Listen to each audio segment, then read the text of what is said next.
नमस्कार, मैं हूं साहिल जोशी और आप देख रहे हैं डिबेट का सबसे प्रामाणिक और लोकतांत्रिक शो दंगल। जिस राज्य में महायुति ने ऐतिहासिक जीत दर्ज की है, उसी की राजधानी मुंबई से आप देख रहे हैं हमारा यह खास शो। मुंबई की चकाचौंध जैसे दुनिया को अपनी ओर खींचती है, वैसे ही यहां की सियासत पर भी सभी की नजरें टिकी हुई है। महायुति ने 288 विधानसभा वाली महाराष्ट्र में 235 सीट लाकर सबको चौंका दिया है, लेकिन इस नतीजे के 48 घंटे के बाद भी सीएम पद को लेकर कोई भी फैसला नहीं हो सका है।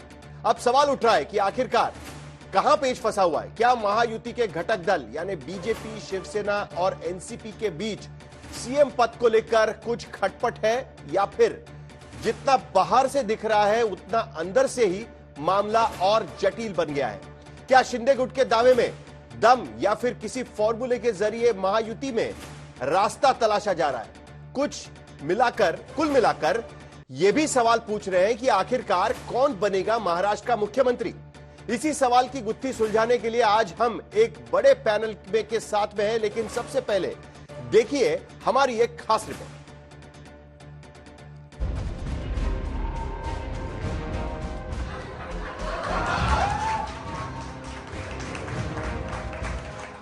महाराष्ट्र में भले ही महायुति की आंधी में एमवीए का तंबू उखड़ गया, लेकिन सीएम पर पेच फंस गया। पोस्टर बैनर के जरिए महायुति में ही जोर आजमाइश हो रही है। इन तीन तस्वीरों से आप समझ सकते हैं कि कोई भी पीछे हटने को तैयार नहीं है। बैनर पोस्टर के जरिए सीएम पर दावा पेश करते हुए मन की बात जुबां पर आ गई। शिवसेना ने बिहार के पैटर्न पर एकनाथ शिंदे को फिर से सीएम बनाने का दावा ठोक दिया। जिस तरह से भारतीय जनता पार्टी ने बिहार में संख्या भर देखा नहीं, लेकिन छोटी पार्टी है, उसको बड़ी करने के लिए नीतीश कुमार को सीएम पद दिलाया, वैसे ही एकनाथ शिंदे साहब को सीएम पद मिलेगा, यह हमें विश्वास है।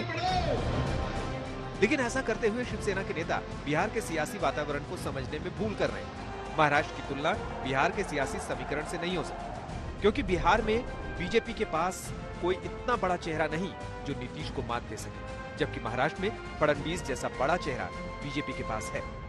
बिहार में आज तक बीजेपी का कोई सीएम नहीं बना, जबकि महाराष्ट्र में बीजेपी का सीएम पहले रह चुका है। बेशक बिहार में बीजेपी के पास आंकड़े ज्यादा हैं, लेकिन आज भी बीजेपी कह रही है कि 2025 के चुनाव में नीतीश के चेहरे पर ही विधानसभा चुनाव लड़ा जाएगा, जबकि महाराष्ट्र विधानसभा चुनाव में एकनाथ शिंदे को सीएम पद के लिए प्रोजेक्ट नहीं किया गया। इसलिए महाराष्ट्र में बीजेपी के नेता अपने सीएम के लिए बैटिंग कर रहे हैं। हर पार्टी अपना अपना विधिमंडल पक्ष की मीटिंग बुलाएंगी, नेता चुना जाएगा, तीनों नेता साथ में बैठेंगे और हमारे जो श्रेष्ठी होते हैं उनके कान पे डालेंगे, और जो निर्णय विधिमंडल पक्ष के एमएलए का होगा वो ऊपर वाला बोला जाएगा, और जो ऊपर वाले निर्णय करेंगे वो हमारा मुख्यमंत्री होगा।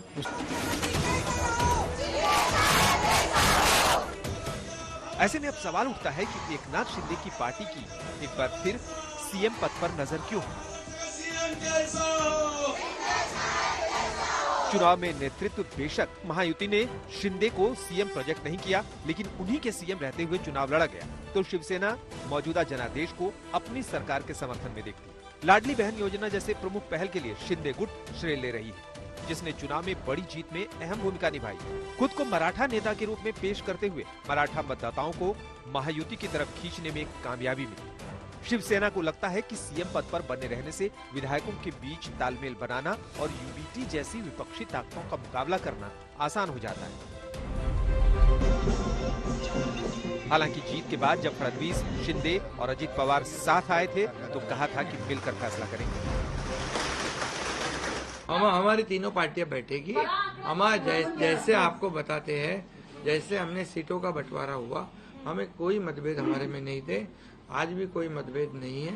हम हमारे वरिष्ठ और हम लोग बैठकर उसके ऊपर निर्णय लेंगे। पहले तो तीनों पार्टियां अपना अपना नेता चुनती है, अभी रिजल्ट ही आने का है। रिजल्ट आने के बाद सारे एमएलए को बुलाना पड़ता है, अपने अपनी पार्टी का नेता चुनते हैं, उसके बाद ये प्रक्रिया होती है। आप बिल्कुल चिंता मत करिए, तीनों पार्टियां साथ में बैठकर और अठौली जी का भी मशवरा हम लेंगे और इसका निर्णय करेंगे।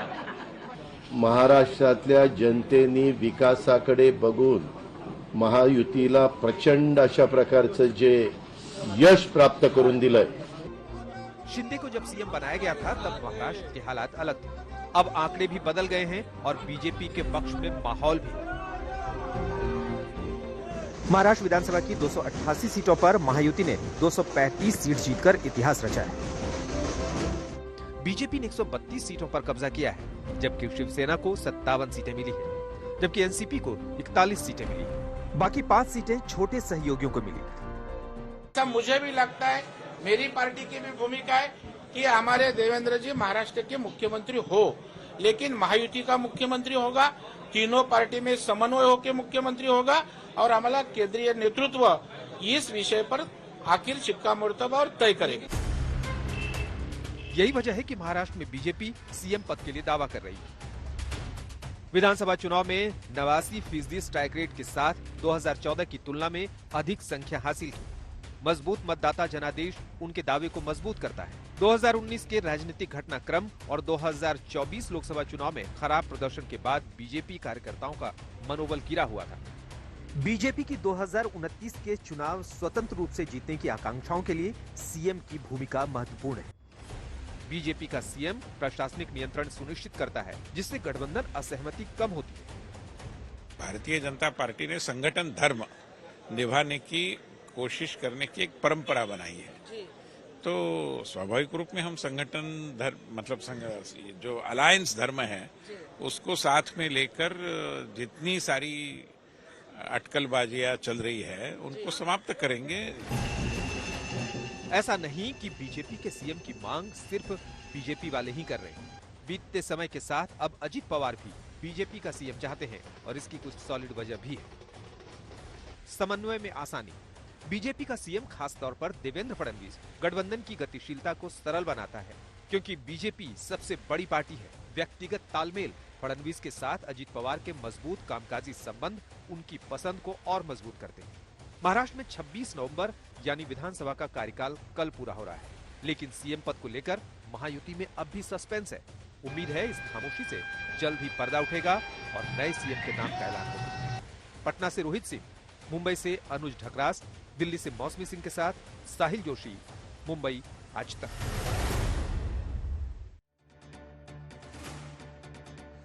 तो अभी थोड़ी देर में इस बारे में हम लोग बातचीत शुरू करेंगे। हमारे साथ में मेहमान जुड़ने वाले हैं। प्रवीण दरेकर जुड़ेंगे, भारतीय जनता पार्टी के विधायक है, और उसके साथ साथ नरेश मस्के जो सांसद है वो भी जुड़ने वाले हैं थोड़ी देर में। लेकिन फिलहाल बृजमोहन श्रीवास्तव एनसीपी से जुड़ रहे हैं। एनसीपी की तरफ से भी खबर आ रही है बृजमोहन जी की इस पूरे मामले को लेकर उनका यह कहना है कि अगर भारतीय जनता पार्टी का मुख्यमंत्री बनेगा तो समतोल बना रहेगा पूरे गठबंधन में। क्या आप मानते हैं इसको लेकर? ये बात बहुत स्पष्ट है, क्योंकि भारतीय जनता पार्टी के विधायक भी सबसे ज्यादा हैं और जिस प्रकार से हम लोगों को इस चुनाव में जो जनादेश, इतना व्यापक जनादेश हम लोगों को मिला है कि हम लोगों को इस सरकार को चलाने के लिए, आम आदमी के बीच में काम करने के लिए केंद्र सरकार की सहयोग की जरूरत है। और चूंकि वहां पे एनडीए की गवर्नमेंट है जिसके नेता आदरणीय नरेंद्र मोदी जी, अमित शाह है, तो मैं इसलिए हम लोगों का ऐसा सोचना है कि अगर बीजेपी का मुख्यमंत्री बनेगा तो महाराष्ट्र के विकास के लिए और बेहतर तरीके से हम लोग काम कर पाएंगे और केंद्र सरकार और महायुति और महाराष्ट्र सरकार के बीच में एक अच्छा संबंध बना रहेगा, तो महाराष्ट्र की विभिन्न योजनाओं के लिए हम लोगों को भरपूर समर्थन मिलेगा। लेकिन क्योंकि क्या है, मामला ये चल रहा है कि शिवसेना की तरफ से मांग हो रही है कि भाई आप जो है बिहार पैटर्न लागू करिए।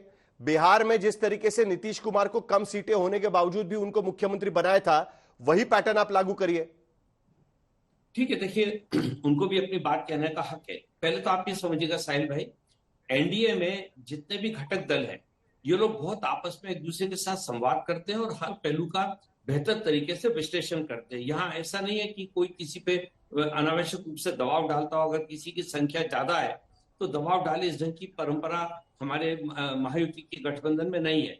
तो उन्होंने भी अपनी बात रखी है, हम लोगों ने भी अपनी बात की है, बीजेपी भी अपनी बात कहेगा, लेकिन अंततः तीनों पार्टियों के जो वरिष्ठ नेता हैं वो बैठकर एक ऐसा फैसला लेंगे जो महाराष्ट्र की जनता को पूरी तरह से स्वीकार होगा वो ऐसा व्यक्ति सामने आएगा जो महाराष्ट्र के लिए 24 घंटे काम करके महाराष्ट्र को देश के सबसे समृद्ध राज्यों में से एक राज्य बनाने के लिए अथक प्रयास करेगा। ऐसा मुख्यमंत्री हम लोगों को मिलेगा, जिसका मुझको पूरा विश्वास है। नहीं, लेकिन क्या पैरामीटर होना चाहिए? क्योंकि देखिए, एकनाथ शिंदे तो बोल रहे हैं कि भाई उनके नेतृत्व में चुनाव लड़ा गया था, तो उनको मौका मिल जाना चाहिए। मराठा फेस है, ये सारी चीजें वो बोल रहे हैं। लाड़की बहन जो स्कीम लाई गई उसका क्रेडिट उनको है। बड़े बड़े होर्डिंग्स भी लगे हैं कि मुख्यमंत्री की वजह से हम लोग चुनाव जीते हैं। शिवसेना के होर्डिंग्स लगे हुए हमको नजर आ रहे हैं ब्रिजमोहन जी। नहीं, इस बात से किसी को इनकार नहीं है कि पूरा चुनाव प्रदेश के आदरणीय मुख्यमंत्री एकनाथ शिंदे साहब के नेतृत्व में लड़ा है, और उसमें दोनों माननीय उप मुख्यमंत्री भी उसमें उनके साथ कंधे से कंधा लगा के काम कर रहे थे। इससे ये तो बिल्कुल स्पष्ट है। लेकिन चूंकि संख्या बल में बीजेपी ज्यादा है, तो इसलिए अगर उनके निश्चित रूप से वो लोग भी चाहेंगे कि अब ये मौका इस बार उनको मिले, तो हम लोगों का सोचना ये है कि अगर ऐसा कुछ होता है तो बेहतर होगा, अन्यथा तो फैसला तो अंततः अथवा तीनों पार्टियों के वरिष्ठ नेताओं को ही लेना है। आप और हम चर्चा कर सकते हैं विभिन्न पहलुओं पे, लेकिन फैसला चूंकि उन्हीं लोगों को लेना है, तो मैं जो कह सकता हूं आपके माध्यम से महाराष्ट्र की जनता को यही बात कि बेहतर आदमी रहेगा। जो भी अभी है वो भी बेहतर थे, आने वाले दिनों में जिसको मौका मिलेगा वो भी बेहतर होंगे, वो महाराष्ट्र के लिए अथक प्रयास करेंगे। विनोद अग्निहोत्री जी अपने साथ जुड़े हुए हैं। विनोद जी, कल भी हम इसको लेकर चर्चा कर रहे थे। हम लोग पूछ रहे थे कि भाई आखिरकार मुख्यमंत्री कौन होगा। आज दिन भर में लगातार एक के बाद एक स्टेटमेंट्स आ रहे हैं। जो भारतीय जनता पार्टी की तरफ से, शिवसेना की तरफ से कहा गया कि बिहार पैटर्न लागू होना चाहिए। बिहार में भी भारतीय जनता पार्टी ने ज्यादा सीटें जीतकर नीतीश कुमार को मुख्यमंत्री बनाया था। दूसरी तरफ वो ये भी कह रहे हैं कि भाई क्रेडिट तो आखिरकार जाता है इनको, अपने मुख्यमंत्री एकनाथ शिंदे को जाता है, तो उनको ये मौका मिलना चाहिए। दूसरी तरफ बीजेपी के अंदर एक बहुत बड़ी ये शुरू हो गई है उनका ये कहना कि भाई अगर 133 सीटें जीतकर भी हमारा मुख्यमंत्री नहीं बनेगा तो कैसे चलेगा। क्या आपको लगता है कि महाराष्ट्र की स्थिति में बिहार पैटर्न महाराष्ट्र की स्थिति में लागू किया जा सकता है? क्या सिचुएशन बिहार की जैसी ही महाराष्ट्र में है, या दोनों पूरी तरीके से अलग अलग सिचुएशंस हम इस वक्त यहां पर देख रहे हैं? पहले सवाल मुझसे है। हाँ जी, आपसे सवाल है। देखिए, बिहार की परिस्थिति और महाराष्ट्र की परिस्थिति में फर्क है। और बिहार में भारतीय जनता पार्टी ने नीतीश कुमार को लगभग पिछले 20-22 सालों से अपने कंधों पर बिठा के मुख्यमंत्री बनाए रखा है। अगर बिहार का ही प्रयोग महाराष्ट्र में भारतीय जनता पार्टी करेगी तो उसके लिए मुश्किल होगी, क्योंकि भारतीय जनता पार्टी का एक एक कार्यकर्ता, एक एक नेता ये चाहता है कि महाराष्ट्र में जो सरकार बने उसका नेतृत्व तो भारतीय जनता पार्टी करे। वो बिहार वाले प्रयोग से वैसे ही बीजेपी के लोग अंदर से खुश नहीं है, क्योंकि जिस तरह वो नीतीश कुमार को बार बार जो है अपना नेता मानना पड़ता है, और फिर वो नीतीश कभी इधर चले जाते हैं कि उधर चले जाते हैं, तो ऐसी स्थिति महाराष्ट्र में नहीं चाहते। वो नहीं चाहते कि एकनाथ शिंदे महाराष्ट्र के नीतीश कुमार बन जाए। तो मुझे लगता है, देखिए, अगर एकनाथ शिंदे को बनना होता तो अब तक फैसला बीजेपी ने कर दिया होता खुला करके। अगर बिहार वाला पैटर्न होता, बिहार में कभी इतनी देर नहीं लगी नीतीश कुमार की घोषणा करने में। इसका मतलब कहीं ना कहीं भारतीय जनता पार्टी के अंदर ये मंथन बहुत उच्च स्तर पर है कि उनका अपना मुख्यमंत्री होना चाहिए। अब वो देवेंद्र फडणवीस सबसे बड़े उसके दावेदार हैं। अब देवेंद्र जी होंगे या कोई और होगा ये अलग बात है, इस पर मैं नहीं बोल सकता। लेकिन मुझे बार बार लगता है जिस तरह से देर हो रही है, तो कहीं ना कहीं भारतीय जनता पार्टी अपना मुख्यमंत्री ही बनाना चाहेगी, और वो गठबंधन के सहयोगियों को राजी करने की कोशिश में है। वो एकनाथ शिंदे को समझाने की कोशिश में है कि भाई 2.5 साल देवेंद्र फडणवीस आपके साथ डिप्टी चीफ मिनिस्टर बनकर रहे हैं, वो 5 साल मुख्यमंत्री रह चुके हैं, आपसे वरिष्ठ थे इसमें, तो आप भी उनके साथ सरकार में रहिए, और जो मनमाफिक पद हो या विभाग हो वो आपको दिया जाएगा, आपके लोगों को एडजस्ट किया जाएगा, सेंटर में एडजस्ट किया जाएगा, लेकिन मुख्यमंत्री बीजेपी का ही बने, इसके लिए शिंदे जी को राजी करने की पूरी कोशिश हो रही है। और भाजपा चाहती है ये सब काम राजी और सुलह से हो जाए, किसी तरह की कटुता गठबंधन के बीच में न बने। क्योंकि देखिए, मराठा आंदोलन अभी शांत हुआ है, खत्म नहीं हुआ है। अगर शिंदे को बहुत ज्यादा होस्टाइल किया बीजेपी ने, तो उसके परिणाम राजनीतिक दूरगामी अच्छे नहीं होंगे। ये बात भाजपा के नेता बेहतर तरीके से समझते हैं, इसलिए वो ये इस कोशिश में है कि किसी न किसी तरीके से बात राजी से बन जाए, मिल बैठ करके। हाँ, एक बात ही मैं गारंटी दे सकता हूँ आपको कि अजीत दादा पवार की कुर्सी पक्की है डिप्टी चीफ मिनिस्टर की, उसमें कोई डाउट नहीं है, वो डिप्टी चीफ मिनिस्टर। नहीं, लेकिन नंबर्स के बाद में ये बात साफ होने लग गई थी कि भाई हो सकता है कि भारतीय जनता पार्टी दावा करेगी मुख्यमंत्री पद को लेकर, लेकिन क्या ये समझने में कहीं ना कहीं एकनाथ शिंदे की पार्टी गच्चा खा रही है, या फिर सचमुच में उनको प्री पोल कुछ प्रॉमिस किया गया था जो शायद हमको पता नहीं है? देखो साहिल, बंद कमरे में क्या बातचीत हुई है तो ना मुझे पता है ना आपको पता है, ये तो भाजपा और शिंदे जी को ही पता होगी। लेकिन ये जरूर है, मुझे लगता है कि एक दबाव जब भी कोई गठबंधन घटक दल होता है उसको महसूस होता है कि कुर्सी उसको नहीं मिलेगी तो ज्यादा से ज्यादा सत्ता में भागीदारी ले ली जाए किसी के मन माने पोर्टफोलियो, ज्यादा से ज्यादा मंत्रिमंडल, केंद्र सरकार में अपने मंत्री बनवाना, ये सब चीजें जो है, तो इसलिए अभी थोड़ी रस्साकसी चल रही है और ये चलेगी। लेकिन जिस तरह रस्साकसी चल रही है, मुझे लगता है कि भारतीय जनता पार्टी का ही मुख्यमंत्री बनेगा। अगर शिंदे जी को बनाने का तय कर लिया होता मन, तो अब तक घोषणा हो चुकी होती और तीनों दलों के विधायकों की बैठक होती, उनको नेता चुन लिया जाता। लेकिन ऐसा अभी तक नहीं हुआ है।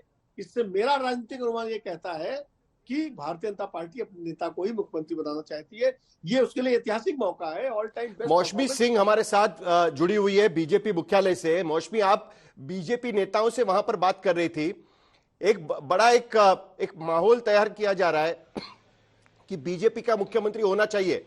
एक के बाद एक कई नेता यहां पर मांग करने में लग चुके हैं। क्या मामला बदल गया है? क्या अब नंबर्स के बाद अब बीजेपी मुख्यमंत्री पद नहीं छोड़ेगी? और उसके साथ साथ क्या देवेंद्र फडणवीस के नाम पर ही मांग हो रही है या बीजेपी के मुख्यमंत्री पद पर मांग हो रही है?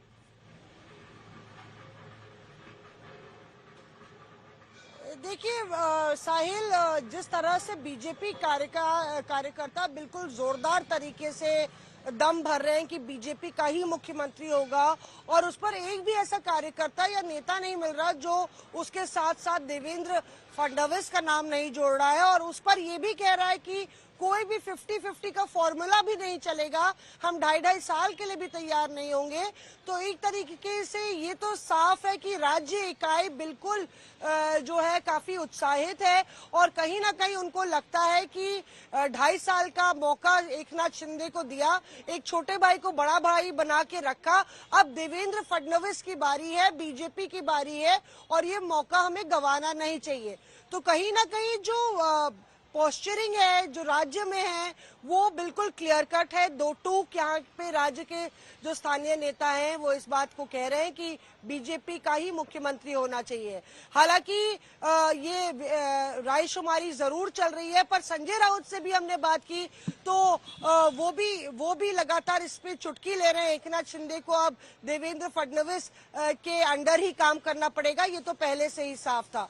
तो एक तरीके से कुल मिला के हम देखें तो जो समय लग रहा है, प्रवीण दरेकर भारतीय जनता पार्टी के विधायक मेरे साथ यहां पर जुड़े हुए हैं। प्रवीण दरेकर जी, आज सुबह से हम एक के बाद एक स्टेटमेंट्स देख रहे हैं। नरेश मस्के जो शिवसेना के विधायक है, उनका यह कहना है कि भाई महाराष्ट्र में तो बिहार पैटर्न लागू होना चाहिए। भारतीय जनता पार्टी ने सबसे ज्यादा बड़ी पार्टी होने के बावजूद भी उन्होंने दे दिया था मुख्यमंत्री पद नीतीश कुमार को, तो महाराष्ट्र में भी बिहार पैटर्न लागू करिए। चुनाव हम मुख्यमंत्री के नेतृत्व में जीते हैं तो बिहार पैटर्न महाराष्ट्र में लागू होना चाहिए, सीधी मांग की है शिवसेना की तरफ से। प्रवीण दरेकर,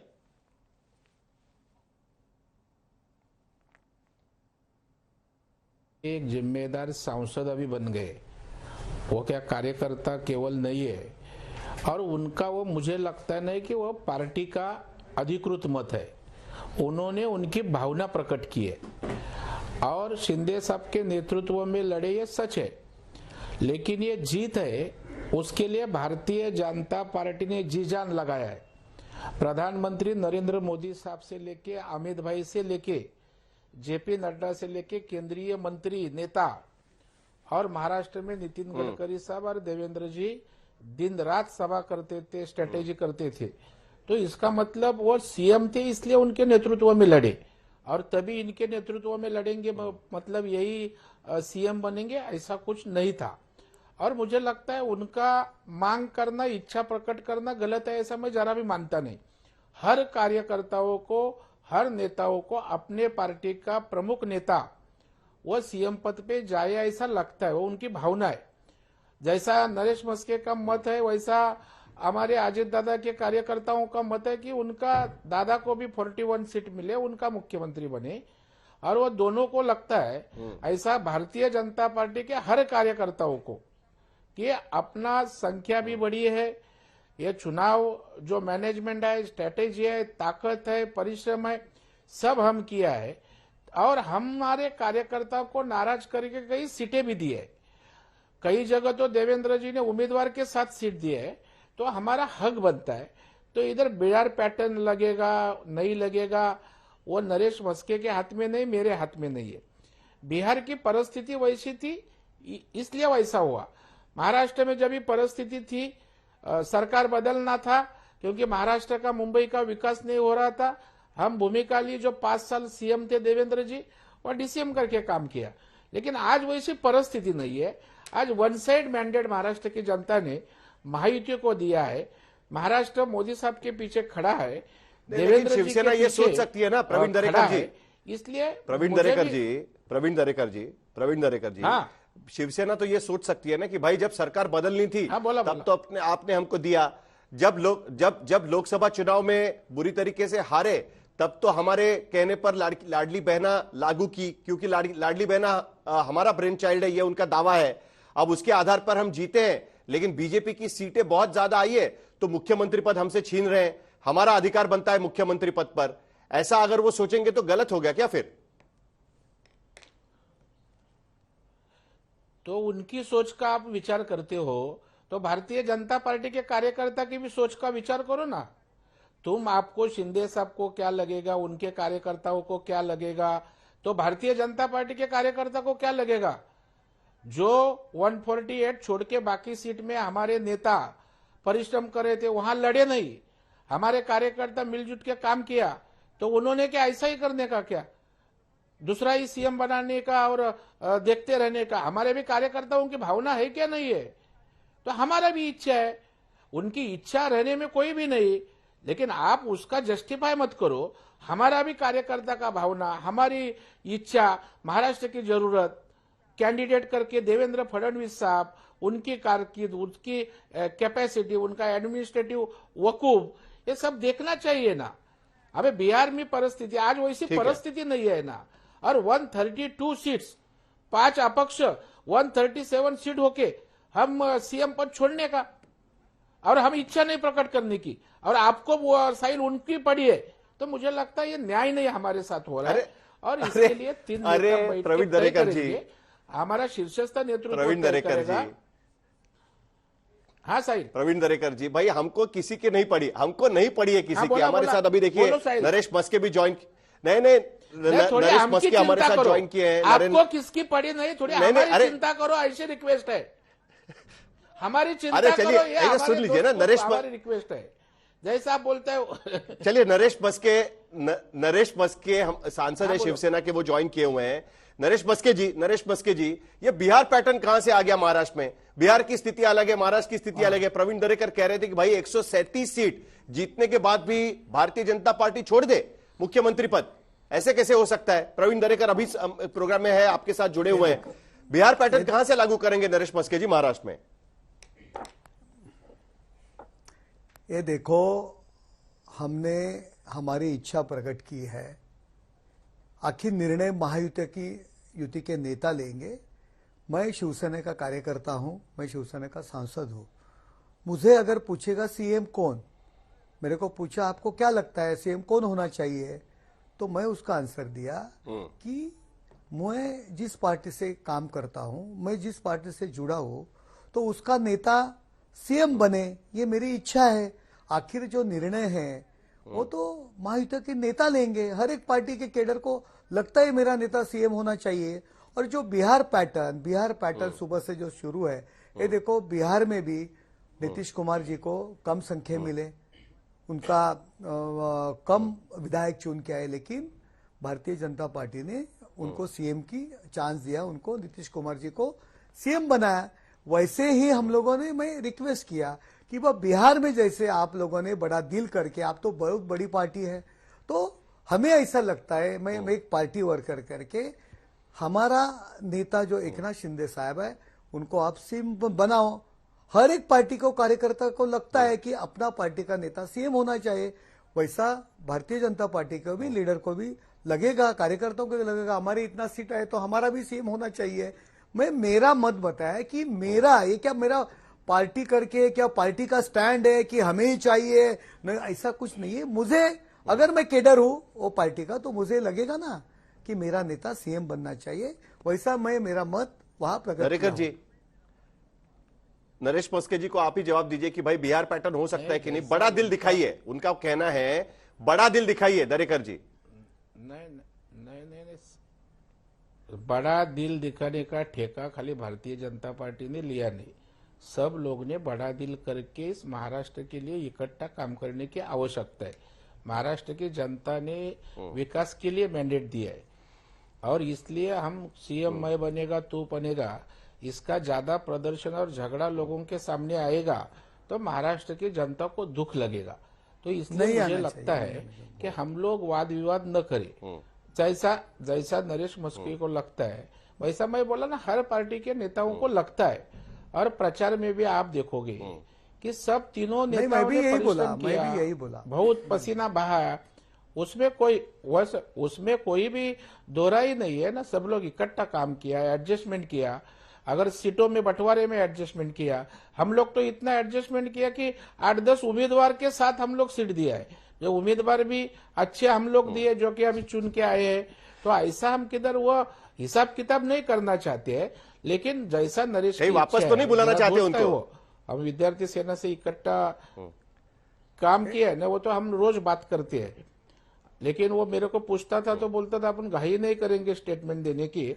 तो हर पार्टी को लगता है कि बाबा अपना सीएम बने, लेकिन वहाँ अमित भाई बैठे हैं, जेपी नड्डा जी है, प्रधानमंत्री खुद इतने बड़े स्टेट है और महाराष्ट्र को बिहार पैटर्न की आवश्यकता नहीं, महाराष्ट्र का पैटर्न रहता है। महाराष्ट्र लाइन सेट करता है, महाराष्ट्र देश को दिशा देता है। मोदी साहब जब शिवाजी पार्क के सभा में आए थे तो भाषण निकाल के सुनो कि महाराष्ट्र ने देश को दिशा दी है और महाराष्ट्र की सरकार इसलिए मांगता है कि अगर देश को उन्नति करना है तो महाराष्ट्र में सरकार चाहिए तो भी देश की इकोनॉमी बढ़ सकती है। मतलब ये महाराष्ट्र दिशा देता है, महाराष्ट्र दूसरे राज्य से दिशा नहीं तो दूसरे राज्य का पैटर्न नहीं स्वीकारता है, यह खुद का पैटर्न है। छत्रपति शिवाजी महाराज का इतिहास हमें महाराष्ट्र में है, वो इतिहास सब राज्य स्वीकारते हैं और देश। नरेश मस्के से मैं इनका जवाब लूंगा। ब्रिजमोहन श्रीवास्तव भी हमारे साथ में है, लेकिन एक खबर हमारे पास आ रही है कि देवेंद्र फडणवीस दिल्ली आ रहे हैं, दिल्ली जा रहे हैं। एक्चुअली हम मुंबई से शो कर रहे हैं तो हमें जा रहे हैं ये बोलना चाहिए, तो दिल्ली जा रहे हैं, देवेंद्र फडणवीस दिल्ली जा रहे हैं।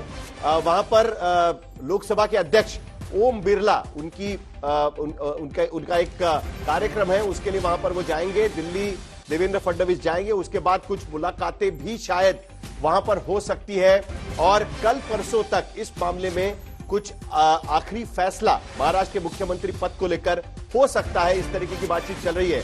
तो देवेंद्र फडणवीस आज शाम को दिल्ली पहुंचेंगे। मुझे लगता है कि शायद एकनाथ शिंदे मुख्यमंत्री भी दिल्ली जा सकते हैं। नरेश मस्के, आप कंफर्म करेंगे कि एकनाथ शिंदे मुख्यमंत्री दिल्ली जा रहे हैं? और उसके साथ साथ मैं आपसे जवाब चाहूंगा, जो प्रवीण दरेकर कह रहे हैं कि भाई बड़ा दिल दिखाने का ठेका क्या उन्होंने ही लेके रखा है, आप भी जवाब दीजिए। एक बार आप बड़ा दिल दिखा दीजिए, ये उनको कहना है, उनका ये कहना है कि भाई 2022 में हमें सरकार बदलनी थी तो मुख्यमंत्री हमने दिया शिवसेना को, अब चीजें बदल गई है, 137 सीटें हमारी है तो मुख्यमंत्री हमारा बना दीजिएगा, छोड़ दीजिए दावा।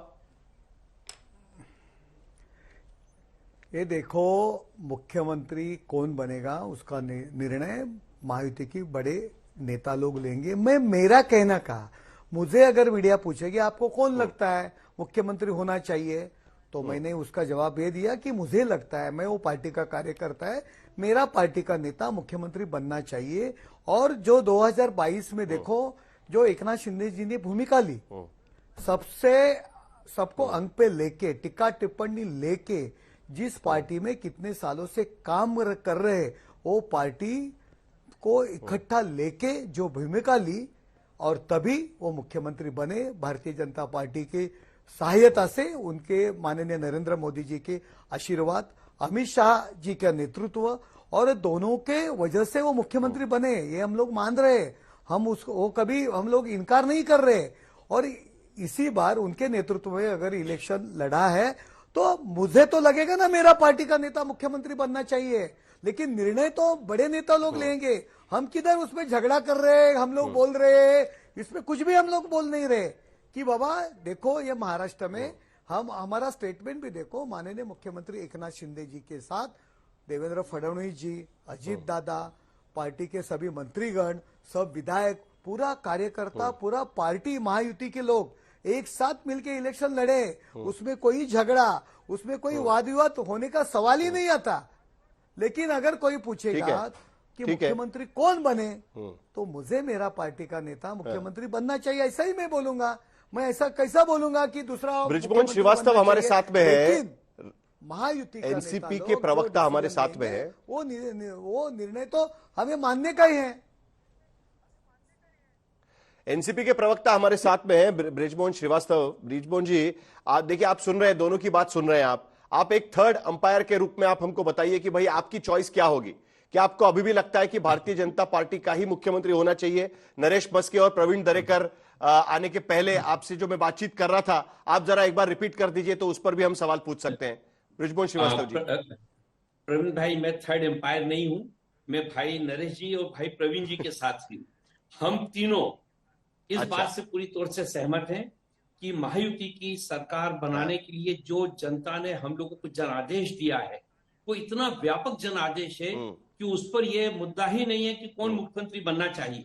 ये फैसला हमारी पार्टी के, तीनों पार्टियों के जो नेता हैं वो बहुत ही परिपक्व नेता हैं और इन्होंने बहुत लंबा समय इनका राजनीति, ये लंबे समय से राजनीति कर रहे हैं। इन लोगों को बेहतर तरीके से मालूम है कि महाराष्ट्र की जरूरत महाराष्ट्र के अंदर और देश के अंदर महाराष्ट्र की जरूरत क्या है। तो मैं सोचता हूँ इतना अच्छा फैसला होगा कि पूरी महाराष्ट्र की जनता, जिसने हम लोगों को इतना बहुमत दिया है, इतने प्यार से हम लोगों को उन्होंने अपना सरकार बनाने का जो अवसर दिया है, हर व्यक्ति ये कहेगा कि जो निर्णय लिया है महायुति के नेताओं ने, वो महाराष्ट्र के लिए सबसे बेहतर निर्णय है। और मैं आपसे फिर एक बात कहना चाहता हूँ, हम सब लोगों का एक ही संकल्प है कि महाराष्ट्र इस देश के नंबर 1 का राज्य बने, यहाँ के हर आदमी का जीवन यापन बेहतर हो, हर आदमी के जीवन में यहाँ पे समृद्धि आए। अरे श्रीवास्तव जी, ये बात तो सरकार में आने के बाद करना ही होगा ना।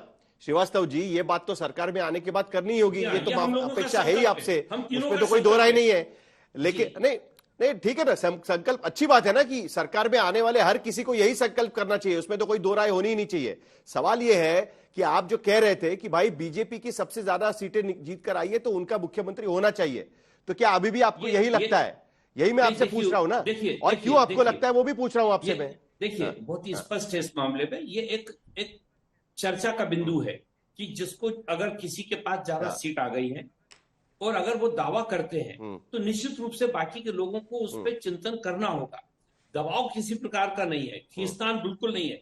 इस समय सारे नेता बैठकर इस बात पे निर्णय लेना चाहते हैं, तो उसके लिए अगर डिबेट होते, बातचीत करते हैं, उस पर अगर चिंतन करते हैं, उस पर अगर मनन करते हैं, तो मैं सोचता हूँ ये राजनीति की प्रक्रिया है जो हमेशा होती है। क्योंकि मुख्यमंत्री बनाने के पीछे सिर्फ, वैसे मैं एक बात और कहूँ कि मुख्यमंत्री के लिए खाली नंबर जरूरी नहीं होता, प्रदेश की जो राजनीतिक स्थिति होती है उसका भी मूल्यांकन किया जाता है, देश में भी उसका मूल्यांकन किया जाता है कि हमारे जो भी प्रदेश है जिसके लिए मुख्यमंत्री का फैसला नेतृत्व लेने वाला है, तो कुल मिलाकर आपको भी यही लगता है ना कि अगर 137 सीट भारतीय जनता पार्टी को मिली है, नंबर 1 की पार्टी अगर बीजेपी बनी है, तो आपके हिसाब से भी तो बीजेपी मुख्यमंत्री बनी, यही आपको लगता है ना?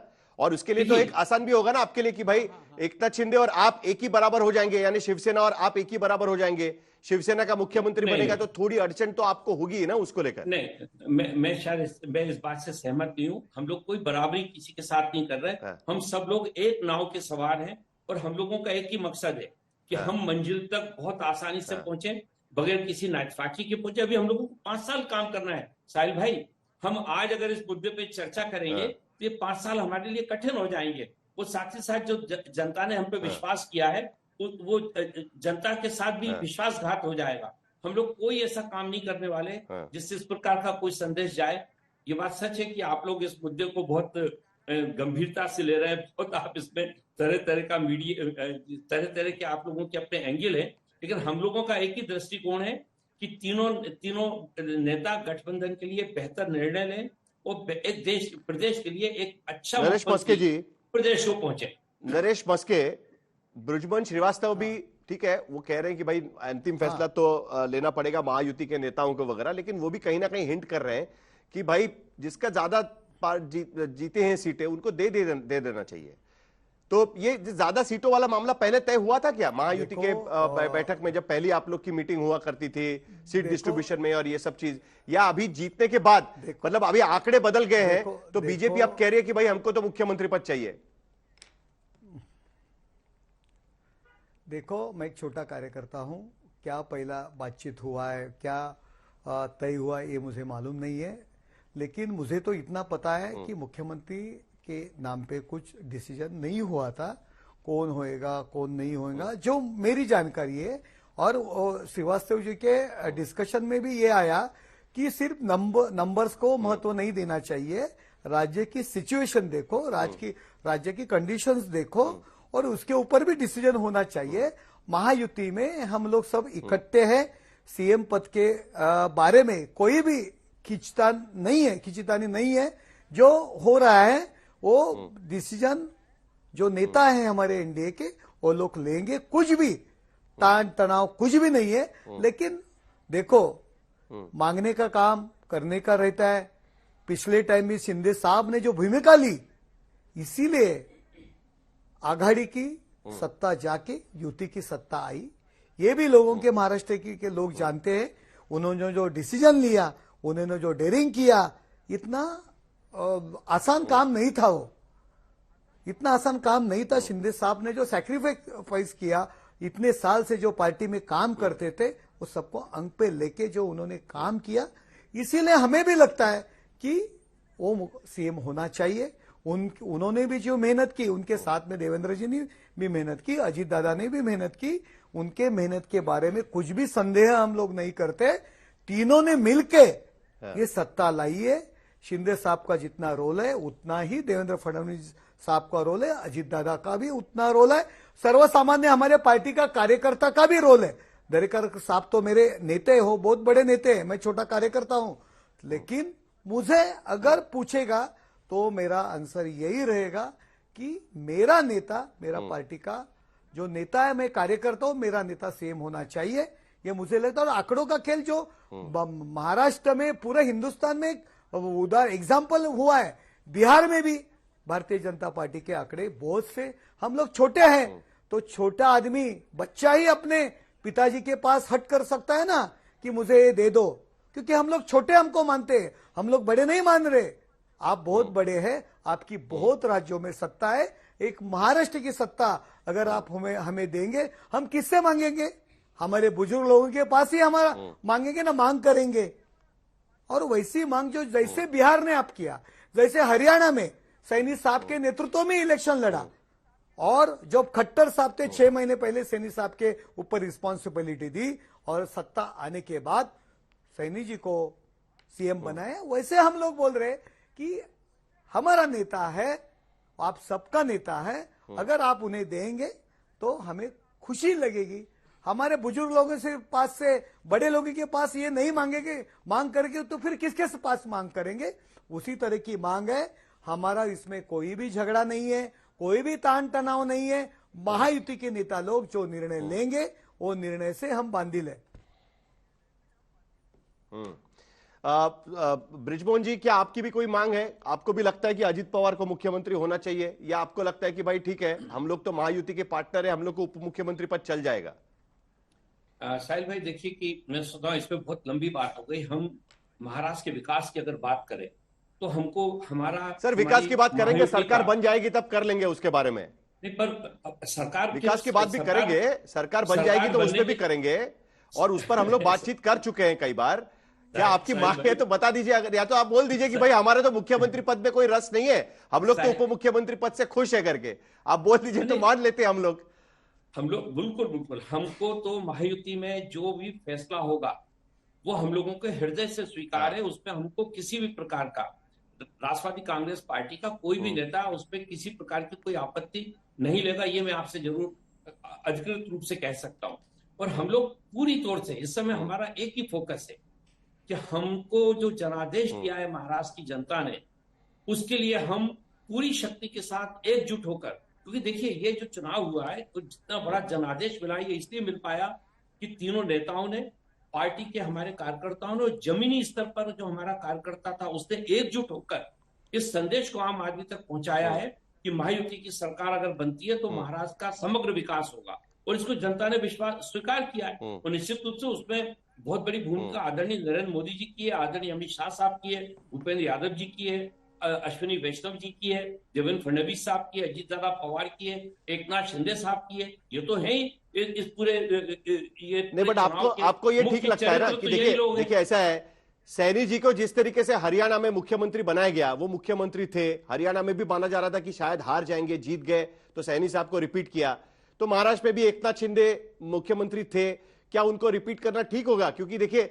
चुनाव लोकसभा में जिस तरीके के रिजल्ट आए थे उसके बाद उम्मीदें कम थी, 4 महीने में सिचुएशन बदल गई, तो क्या एक मौका दे देना चाहिए? क्या लगता है आपको, सहयोगी पार्टी के रूप में आपको क्या लगता है?